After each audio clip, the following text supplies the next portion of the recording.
This is a 3D printer. And this is a dog.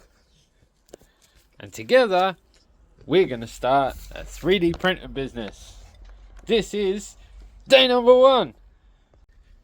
So, let's fix this head. Okay, head's fixed.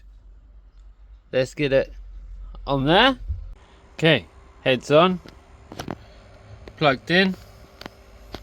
I guess we figure out setting it out.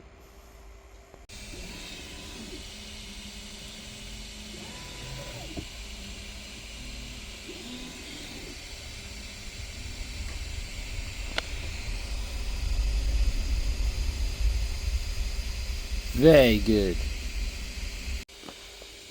Okay, so it's time to set the Z offset. Gonna tinker around a little bit, watch some videos. Follow for day 2.